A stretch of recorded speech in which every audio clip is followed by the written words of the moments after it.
దాంట్లో నుంచి వచ్చారు. వచ్చిన తర్వాత ఏంటంటే వాళ్ళకు పొలిటికల్ ఎత్తుగడలు రావు.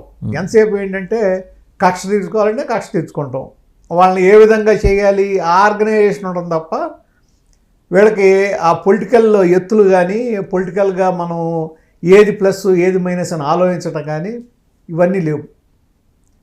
అవన్నీ ఉంటే చంద్రబాబు గారిని అరెస్ట్ చేయరు కదా, అరెస్ట్ చేయరు. పవన్ కళ్యాణ్ గారిని అక్కడ వైజాగ్లో ఆపరు, అచ్చెన్నాయుడు గారిని అరెస్ట్ చేసి అంత దూరం ఆపరేషన్ అయి ఉన్నాయని తీసుకురారు. అంటే ఏంటి, ఇక్కడ పొలిటికల్ విధానాలు కాకుండా ఒక కక్షపూరిత విధానాలు దాన్ని డామినేట్ చేసినాయి. సో జగన్ 2.0లో కక్ష లేని జగన్ చూడొచ్చా?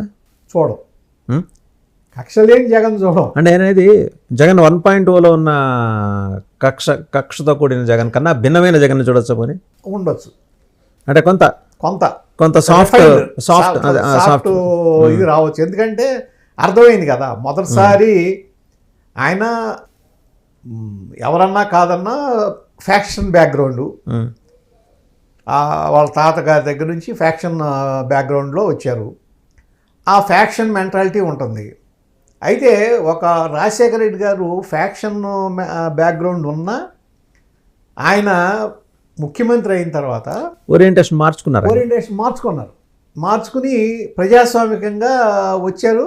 మీరు అన్నట్టు ఆ సాఫ్ట్గా ఏదైనా ఒక ఇది తీసుకోవాలన్నా చర్యలు తీసుకోవాలన్నా సాఫ్ట్గా ఈ విధంగా జనాలకి అది ఇది కక్ష సాధింపు. నాకెందుకండి మీరు ప్రస్తావన చేశారు కాబట్టి బాలకృష్ణ గారి ఇంట్లో జరిగిన కాల్పుల వ్యవహారంలో ఆయన కక్ష తీర్చుకోలేదు ఆయన. అదే అంటున్నాను. ఆయన ఆ విధంగా మార్చుకున్నాడు, తను మలుచుకోబట్టి రెండోసారి మళ్ళీ ఎలక్ట్ అయ్యారు.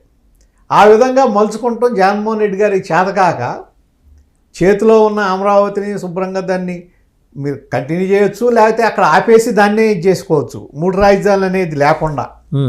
అలాగే పోలవరాన్ని కంటిన్యూ చేసి ఉంటే పోలవరం ఆయన హయాంలోనే అయ్యేది.